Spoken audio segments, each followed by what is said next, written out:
Saludos amigos de Cuba y su historia, parte de la programación en español de la WLRN, Televisión Pública, Servicio Público. Mi nombre es Alberto Müller y en el día de hoy Cuba y su historia regresa a una serie que se comenzó con el presbítero Félix Varela y hoy se continúa con el apóstol José Martí. Algunos dirán, ¿por qué hemos comenzado con dos maestros que no son de la misma generación? Bueno, sencillamente porque hay una vinculación entre Varela y Martí muy interesante. Martí nace el año que muere Varela, pero no solamente eso. Martí es el primer cubano que adelanta la santidad del padre Varela. Es el santo cubano. Pero bueno, ahí dejo el tema porque el tema de hoy no tiene nada que ver con la relación de Félix Varela, pero bueno, hay una relación histórica, por eso es importante en esta serie de los maestros de la nación cubana. Hoy le toca a José Martí. Y por supuesto es el maestro por excelencia, el maestro místico, el maestro histórico, el maestro de todo. Pero para eso hemos invitado, yo diría, a un hombre que conoce la historia cubana, periodista profesional, y me refiero al doctor Emilio Sánchez. Bienvenido a Cuba y su historia, Emilio, ¿cómo tú estás? Excelente, siempre es un gusto estar en tu programa. Sí, bueno, el tema Martí Maestro, un tema bonito, un tema profundo, y tú eres el que vas a desarrollar el tema. Entre los dos lo vamos a desarrollar. Bueno, una de las tantas facetas de José Martí que nos sigue asombrando cuando uno se asoma a lo que hizo, también en el terreno de la educación. Bueno, hay que empezar por decir que de los epítetos de Martí, los dos más importantes son el apóstol y el maestro. El primero surgió antes de la muerte de Martí y fue obra de Fernando de Quesada y Arosti. El segundo surgió alrededor del año 1890. Por cierto, le gustó el apóstol. Sí, al apóstol le gustó el apóstol. Sí. Por allá por 1891 se crea en Nueva York una sociedad de la enseñanza llamada la Liga, creada por el matancero Rafael Serra. Era una sociedad para cubanos y puertorriqueños pobres, donde se reunían en su sede y estudiaban, tenían algún tipo de actividad cultural, etc. Bueno, Martí dio clases allí. En ese tiempo Martí también era profesor de un high school para adultos, eran clases nocturnas. Uno de los tantos trabajos que realizó para buscar algún sustento, ¿no? Uno de los tantos trabajos que tuvo Martí en Estados Unidos. Bueno, pues Martí, una vez que terminaba sus clases nocturnas, solamente los jueves, llegaba a la sede de la Liga, así como se conocía a esta sociedad. Llegaba entre 9:30 y 10 de la noche y allí se ponía a disertar con aquellos alumnos de todo tipo de tópicos. Por ejemplo, de ciencia, de arte, de literatura, de historia, de religión, a veces incluso sugerido por los propios alumnos. Los alumnos lo adoraban, lo veneraban, se quedaban maravillados con el conocimiento, con el cariño que Martí sentía por ellos y le empezaron a llamar el maestro. ¿A qué hora llega el maestro? ¿Por qué no llega el maestro?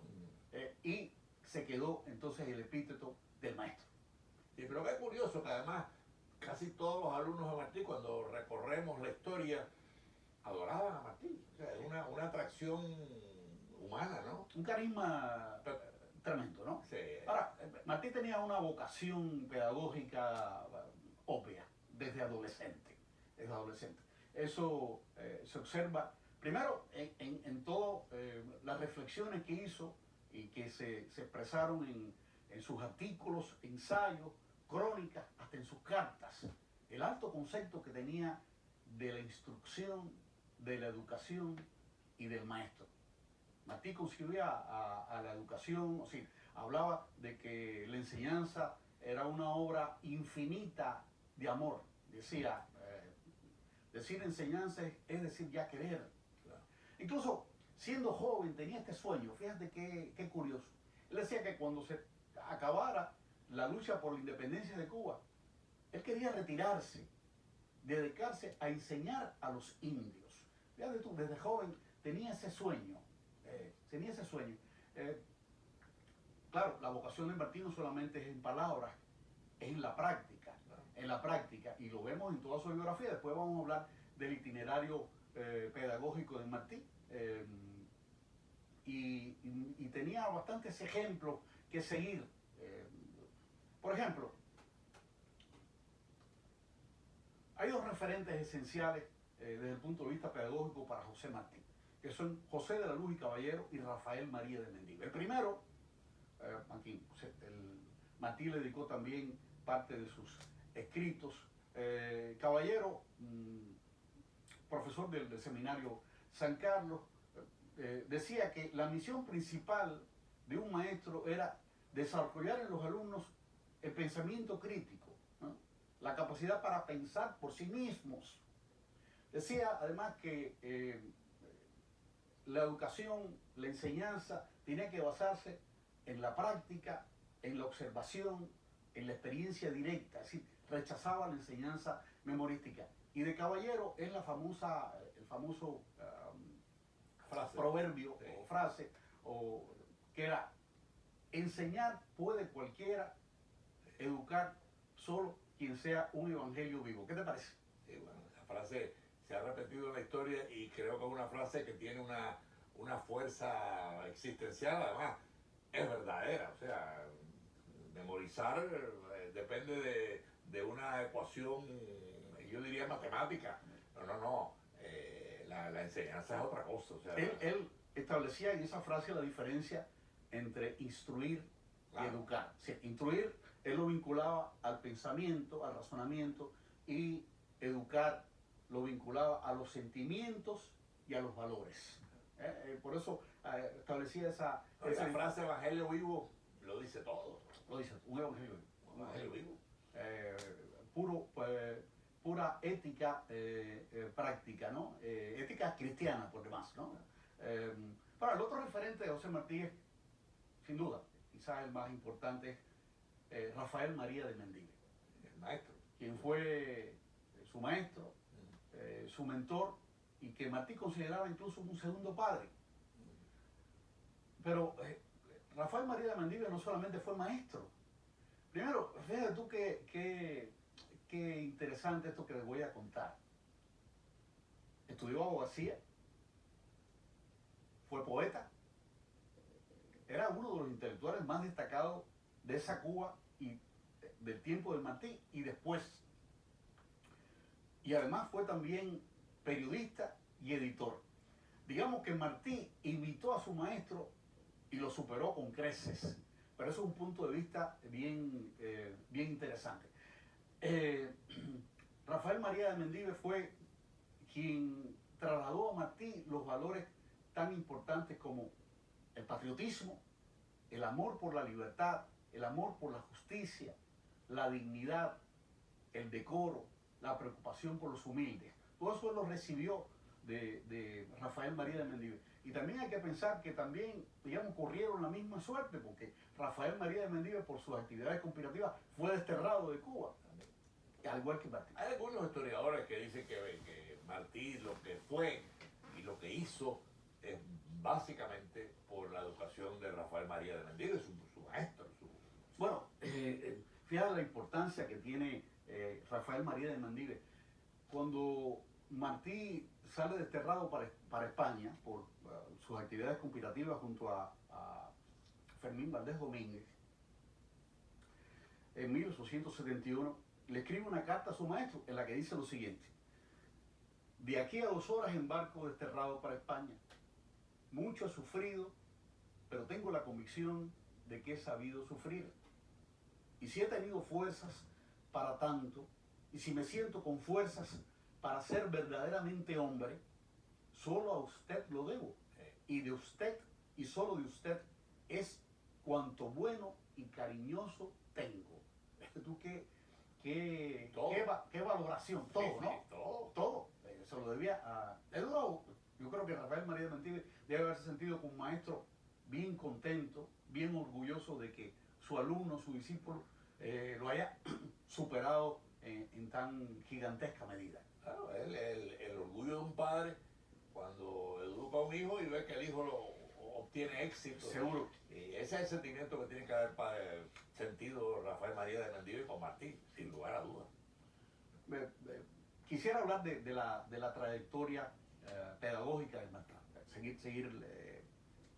Sí, lo primero que nos llama la atención es que Martí desde adolescente hace funciones de maestro. Sí, cuando Rafael María de Mendive no está en el salón, allí en el Instituto San Pablo,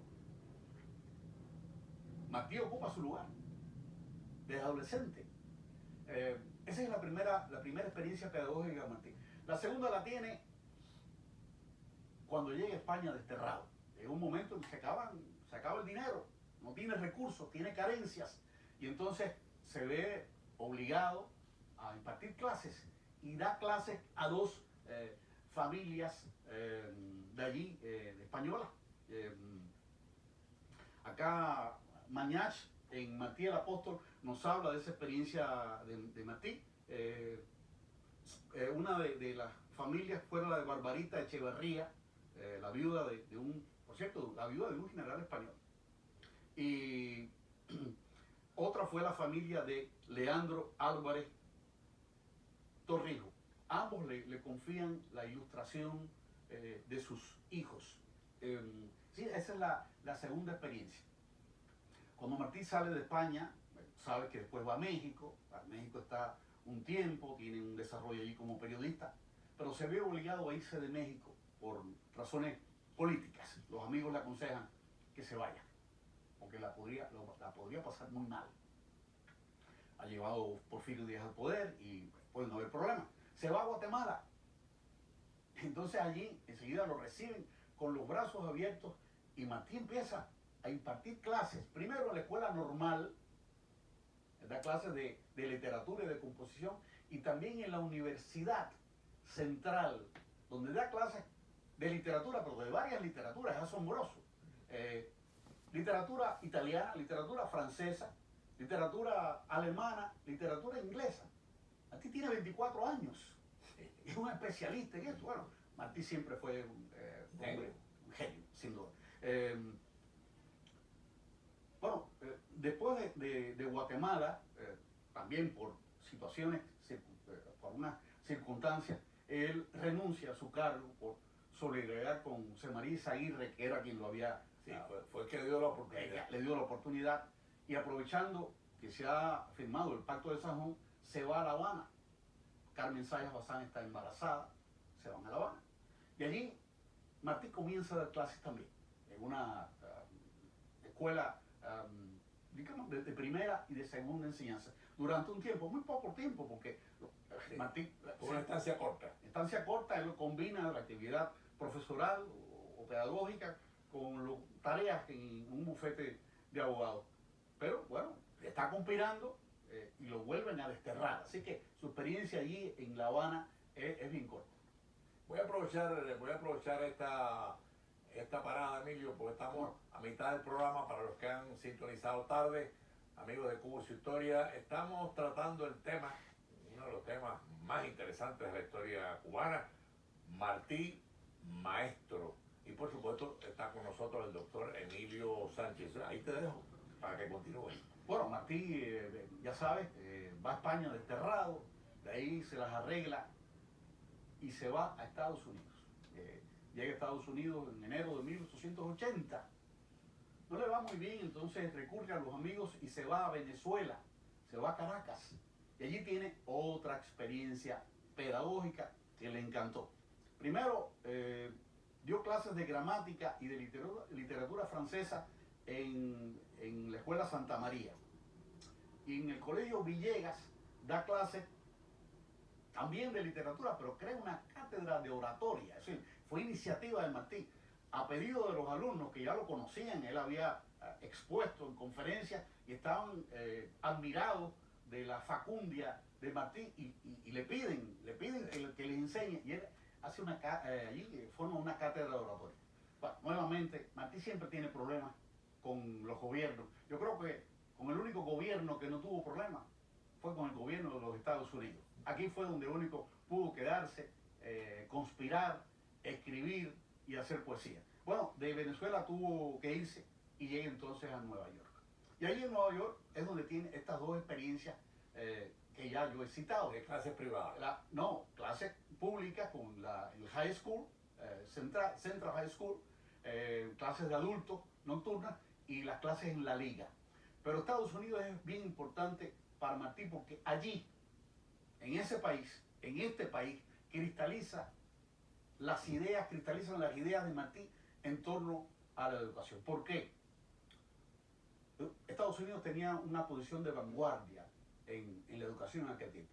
Había situaciones también de retraso, y él la critica en sus crónicas, pero había muchas experiencias de avanzada. Martí está al tanto de la literatura pedagógica existente, está al tanto de lo que se hace en Suiza, en Francia, en Alemania, en Inglaterra y también en Argentina, que tiene muchas experiencias pedagógicas importantes. Sin embargo, Martí considera que Estados Unidos en aquel momento, estamos hablando de los años de 1890, está ocupando el primer lugar en el mundo en la enseñanza, porque aquí la educación, comparada con esos otros países, la educación aquí es vital, es también democrática y es una educación muy positiva, basada en lo más avanzado, basado en la ciencia. Bueno, yo creo que le impresionó mucho también la importancia de la técnica en la educación americana. Sí, Martí toma las experiencias de vanguardia que él encuentra en Estados Unidos para proyectarse de cómo él ve la educación en su nueva república, en la nueva república que él está ayudando a forjar, y en los países de América Latina. Él considera que sigue prevaleciendo en América Latina una educación memorística y exageradamente humanística, y entonces dice que hay que enseñar más ciencia, más técnica en la educación. Es decir, una educación en Estados Unidos que él destaca por su realismo, por su vitalidad y su carácter democrático. Ahora, te propongo reflexionar cuando salgamos de este programa en cuanto ha desmejorado la educación en este país, donde ya no ocupa un lugar de avanzada. O sea, yo te diría a ti que ahora los que ocupan los lugares de avanzada son otros países en el mundo, y Estados Unidos va a la saga. Ese podría ser un tema universal, que no entra dentro del marco de Cuba y su historia, pero bueno, es un tema para conversar y tal vez para otros programas de la programación en español. Es un tema además muy actual. Sí. Tal vez tengamos tiempo para hablar de los principios pedagógicos de Martí. No, yo creo que nos quedan 10 minutos de programa, yo creo que sí, hay que pasar bien, por... Vamos a ver si nos colocan la lámina de los principios pedagógicos. Ahí la tienes, bien. Ahí están. Son principios que están elaborados acerca de las reflexiones de Martí, que están dispersos, bueno, a través de toda su obra que es gigantesca. Ahí tenemos el primero, ¿no? La enseñanza obligatoria, ¿no? Tanto privada como pública, es elemental, ¿no? Elemental. Una cultura universal injertada en la cultura autóctona. Martí decía, injértese en nuestras repúblicas el mundo, pero el tronco ha de ser el de nuestras repúblicas. Él quiere que se combine la cultura universal con la cultura autóctona, nacional, el carácter integral, es decir, que se combine en la enseñanza la parte técnica, la parte científica, la enseñanza de la apreciación estética, por ejemplo, que es tan importante y que se ha perdido. Incluso en este país apenas hay referencia a la educación. En este país yo creo que en el mundo también. En general, por aquí menos que en otras partes. La parte cívica, la parte ética, perdida por completo también. Que se combine lo manual y lo intelectual, lo físico y lo intelectual. O sea, ahí también. El carácter creativo de la enseñanza. La combinación, sí, que la enseñanza esté subordinada a necesidades y a circunstancias específicas de cada país. Métodos de enseñanza basados en la ciencia. Y el carácter permanente, si la educación no se acaba nunca. Por eso está esa frase, la educación comienza con la vida y no acaba sino con la muerte. Son las ideas que tiene Martí. Hay que decir, si tengo que reconocer que tanto en la educación como en otros temas, Martí pues, es soñador. Él sueña una educación posible. Cuando yo hago un balance de mi actividad como maestro y profesor en más de 30 años, recojo todas mis experiencias, yo digo que ese modelo que Martí desea para su país y para el resto de los países latinoamericanos, no está tan cercano y digamos que florece solamente de manera excepcional. Martí concebía la educación como una mística. Es decir, Martí es un místico de la educación y consideraba que el maestro era un misionero. Sí, cuando te pones a pensar cuántos maestros misioneros tuve en mi vida, bueno, creo que saldrían muy pocos, no sé tú. No, mira, Martí fue maestro toda su vida y lo dice la frase. O sea, voy a ser maestro hasta que... Y lo fue. O sea, que por donde quiera que él pasaba, por sus relaciones humanas, por su actitud política, por sus escritos, por sus versos. Cuando tú analizas toda la trayectoria de Martí, encuentras en cada una de ellas al maestro. En cada una de ellas. Coges un verso y te das cuenta que el verso tiene una enseñanza. Claro, claro. Pudiéramos ver ahora algunos aforismos de Martí que probablemente los televidentes conozcan un poco, ¿no? Y quizás pudiéramos comentar si tenemos tiempo. Un pueblo instruido será siempre fuerte y libre. También él lo tiene otro, ser cultos es el único modo de ser libres. Es como una condición, no, no una condición de manera absoluta, ¿no? Pero una condición necesaria es la instrucción, es la cultura. Educación es preparar al hombre para la vida. Y después dice, en la escuela se debe aprender el manejo de las fuerzas con que en la vida se ha de luchar. Escuelas no debería decirse, sino talleres. Y la pluma debería manejarse en las escuelas por la tarde, pero por la mañana, la asada. Esa es la combinación del estudio y combinado con la actividad manual. Y este otro aforismo a veces estaba en nuestras escuelas. Yo lo recuerdo en mi escuela primaria de Camagüey, que estaba esta frase. Una escuela es una fragua de espíritus. Una fragua. ¿Qué te parece esa frase?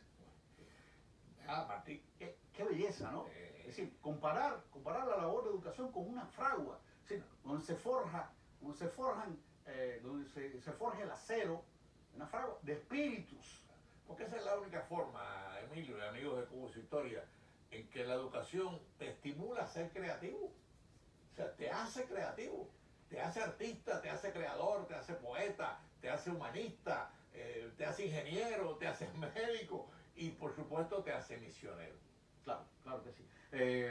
Vamos a ver la segunda lámina de los aforismos, porque creo que nada más que pusimos una sola o no.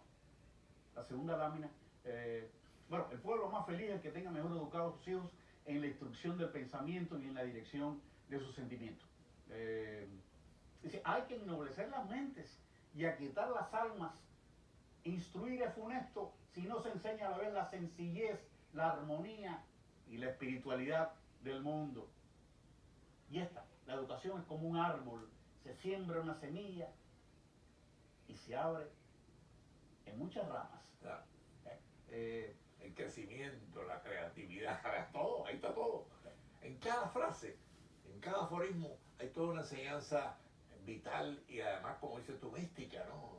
Martí no solamente es un gran maestro, es el maestro del misticismo, de la realidad, de la justicia y de la libertad. ¿Cuán diferente sería el mundo si los maestros y sus alumnos siguieran estas ideas de Martí en torno a la educación? Porque también uno tiene una misión de educador con los hijos, ¿no?